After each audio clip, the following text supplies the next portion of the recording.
21 horas 14 minutitos, continuamos en Dialogando y en este bloque del programa, si tenemos que poner un título, el título sería Jubilados, entre pobreza, veto presidencial y represión. Hoy miércoles nuevamente se realizó una marcha de jubilados reclamando dignidad, ¿no? Reclamando nada más y nada menos que dignidad. Estamos en comunicación telefónica con Roberto Cipriano García, quien es secretario ejecutivo de la Comisión Provincial por la Memoria de Buenos Aires, que trabajan activamente, ¿no?, en materia de derechos humanos. Roberto, ¿qué tal? ¿Cómo le va? Buenas noches. ¿Qué tal? ¿Cómo les va? ¿Cómo andan? Muy bien, bueno, ustedes vienen acompañando las marchas de jubilados y sobre todo tratando que la represión no dañe precisamente la integridad física ni psíquica de los jubilados, y también han accionado judicialmente. ¿Cómo está? Sí. ¿Cómo está el tema en relación sobre todo ¿no?, a la represión ejercida por el gobierno nacional contra jubilados y jubiladas? Mirá, nosotros desde diciembre del año pasado, cuando se promulga el protocolo antipiquete, es una resolución del Ministerio de Seguridad de Bullrich de Nación, que bueno, vos sabés que lo que pretende es limitar, digamos, el derecho a la protesta y la circulación de las personas en la calle. A partir de esa medida, que para nosotros es claramente inconstitucional y contraria a la ley, lo que iniciamos fue una tarea de monitoreo del uso de la fuerza, de parte de las fuerzas de seguridad, en el marco de la protesta social. Esto es una tarea que emprendimos conjuntamente con el Comité Nacional de Prevención de la Tortura y el Mecanismo de Prevención de la Tortura de Ciudad de Buenos Aires. Nosotros nos involucramos porque obviamente la mayor parte de las personas que marchan a Capital a reclamar por distintos derechos son bonaerenses, entonces por eso participamos de esta tarea. Y esa tarea, obviamente, implicó haber monitoreado, controlado, registrado el despliegue policial en más de 40 marchas que se han hecho en estos 8 meses. Entre ellas, monitoreamos también las marchas organizadas por los jubilados cada miércoles y cómo es el comportamiento de la fuerza en relación a la violencia que se ejerce contra los manifestantes, que venimos registrando que con los jubilados particularmente hay una violencia exacerbada, digamos, ¿no? Porque en general no son marchas masivas, son marchas de jubilados que lo que pacíficamente intentan es justamente reclamar por sus derechos, por toda la problemática que todos conocemos, ¿no es cierto?, que se discutió en el Congreso acerca de aumentar el haber jubilatorio, que fue rechazado. Bueno, entonces a partir de esas marchas, lo que hemos observado es justamente una violencia de parte de las fuerzas federales que ha sido muy importante, digamos, ¿no? Incluso, bueno, en el caso de este miércoles no hubo personas lesionadas que registráramos, pero porque hacemos también un registro de las personas heridas o afectadas por la represión, pero justamente el miércoles anterior hubo 10 heridos y bueno, en la anterior también una serie de personas afectadas por los gases, una niña de 10 años que fue afectada también, que por supuesto, frente a todas estas situaciones de violaciones de derechos que relevamos, lo que hacemos es la denuncia penal correspondiente, pedimos que se investigue y bueno, esa es un poco la tarea de monitoreo que hacemos, ¿no? Han hecho una presentación, una denuncia penal por la represión y el exceso en el uso de la fuerza ejercido por el Gobierno Nacional, más precisamente el Ministerio de Seguridad de la Nación. Exactamente, sí. Hicimos sobre ese hecho puntual, pero sí, prácticamente en todas las manifestaciones, a partir de que relevamos esas violaciones de derechos, se denuncia penalmente. Debemos llevar hechas 10, 12 denuncias penales porque se ha relevado claramente esa violencia de parte de las fuerzas de seguridad. En general son las fuerzas federales, la Policía Federal, la Gendarmería, la Prefectura, en algunos casos la Policía Aeroportuaria, y también en la Policía de la Ciudad, ¿no? Pero eso sí, se denuncia penalmente.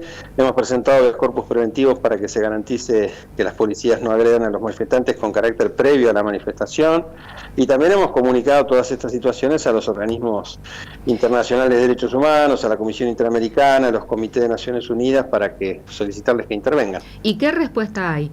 En 8 meses, más de 40 marchas y 10 a 12 denuncias penales realizadas por la Comisión Provincial por la Memoria. ¿Y qué respuesta hay respecto a estas denuncias? Lamentablemente de la justicia muy poca, la justicia en general, no, la justicia federal, que es la que ha intervenido, la justicia no se mete con estos temas, no investiga. Hay una sola causa que ahora está en movimiento, que hay una proactividad fiscal importante, que es esta causa vinculada con las agresiones padecidas en la marcha de junio, digamos, ¿no?, donde se agredió a 2 personas. Es la causa que tiene el fiscal Picardi, la jueza Servinia de Cubría. Esa causa está en movimiento, se está recolectando pruebas, hay proactividad de la fiscalía, pero el resto de las causas están literalmente paradas, sin ninguna proactividad judicial. Esa causa, un problema, ¿no? Perdón Roberto, en esa marcha que usted está refiriendo, hubo también un número importante de personas detenidas que los familiares no sabían dónde habían sido alojadas,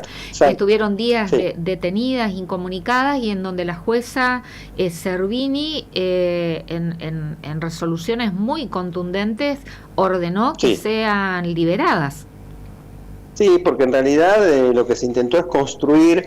Habitualmente cuando se tienen personas en el marco de estas protestas en Buenos Aires, interviene la justicia de la Ciudad de Buenos Aires, o puede ser la justicia nacional, e inmediatamente son delitos menores los que se imputan a las personas y son liberadas ese día o el día siguiente. Habitualmente no quedan detenidos mucho tiempo. En este caso, que fue el día que se prende fuego el auto ahí en la manifestación, inmediatamente que ocurre este hecho extraño, porque no fueron los manifestantes los que lo prenden fuego, sino 4 encapuchados que aparecen de la nada y prenden fuego el auto y se retiran inmediatamente del lugar. Inmediatamente el gobierno nacional saca un comunicado denunciando que se trataba de actos de terrorismo que intentaban derrocar el orden constitucional. A partir de ese comunicado, también inmediatamente el fiscal Stornelli se arroga la competencia de la justicia federal y denuncia justamente actos de terrorismo, intento de sedición, de golpe de Estado, una fantasía construida sobre ningún elemento de certeza, porque detienen 33 personas que agarran gente de todos, desde un vendedor de choripán, 3 personas que estaban vendiendo empanadas, 2 personas en situación de calle, 1 persona discapacitada. Es decir, detienen un montón de gente sin ninguna vinculación entre sí, sin ningún tipo de participación en ninguna organización, incluso política, la mayoría de ellas, y las tienen detenidas bastante tiempo, digamos, ¿no? Algunos llegan a estar hasta más de un mes detenidas. Entonces, ¿por qué interviene la justicia federal y se aplican esos delitos que son que no tienen ningún tipo de asidero? Hoy en día ya están todas las personas liberadas porque no tuvo ningún asidero esa construcción que, insisto, hizo el fiscal Stornelli, y bueno, pero es la forma que encontraron para, bueno, disciplinar, pero me tratar de parece, intimidar a la gente. Me parece importante, Roberto, que esto que usted nos está diciendo, que no tiene relación y que estos delitos no existieron, no es que a usted se le ocurre decir, sino que esto está avalado judicialmente por lo que resolvió con su sello y firma la jueza Servini. Claro, por supuesto, pues al no encontrar elementos que confirmaran lo que estaba el fiscal reclamando, obviamente desestima los pedidos del fiscal y libera a las personas, ¿no?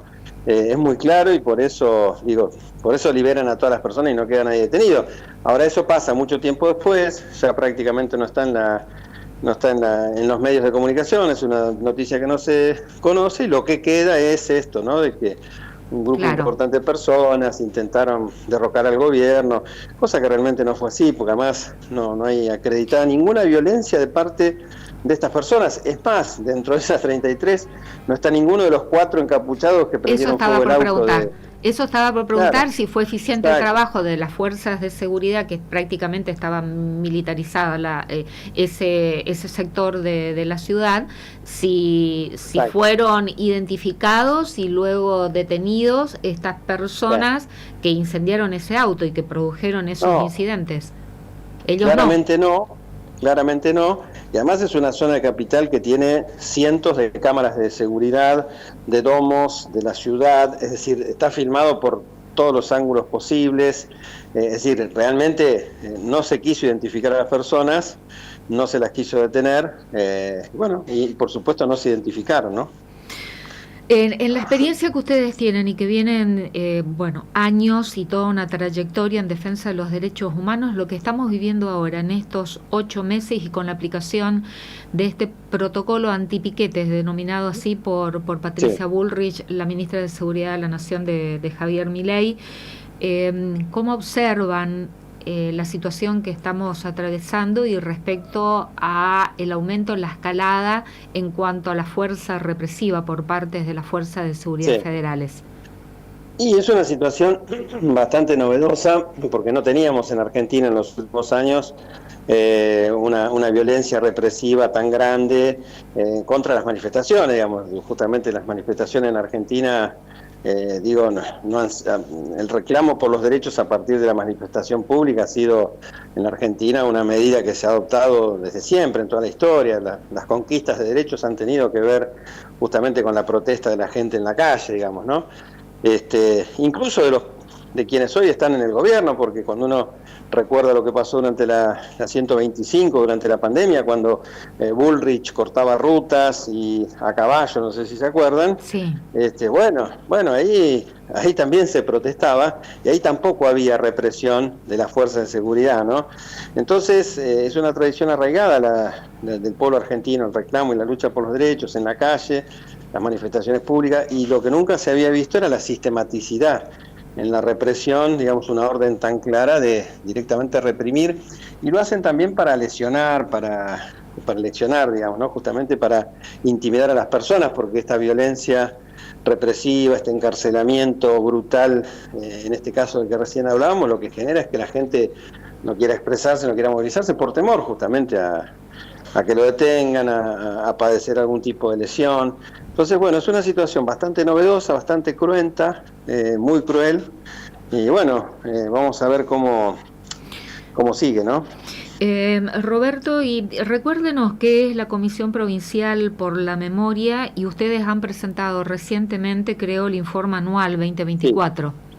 Claro, nosotros somos un organismo público, autónomo, que no dependemos del gobierno, que implementa políticas públicas de memoria y derechos humanos. Entre esas políticas tenemos la misión en la provincia de Buenos Aires de ser un mecanismo de prevención de la tortura, que lo que hace es controlar el despliegue de las fuerzas de seguridad en el territorio, en clave de relevar y denunciar las violaciones de derechos humanos de la policía, y también que monitoreamos y controlamos los lugares de detención, también en clave de relevar, diagnosticar la tortura, los hechos de tortura, y por supuesto también denunciarlas, ¿no? Así que es una tarea de monitoreo constante de lugares de encierro y del despliegue de las fuerzas de seguridad, siempre para, justamente relevar esas violaciones de derechos humanos y hacerlas públicas en estos informes anuales que cada año producimos. El que publicamos ayer justamente es el informe anual número 18, ya hace más de 20 años que hacemos esta tarea.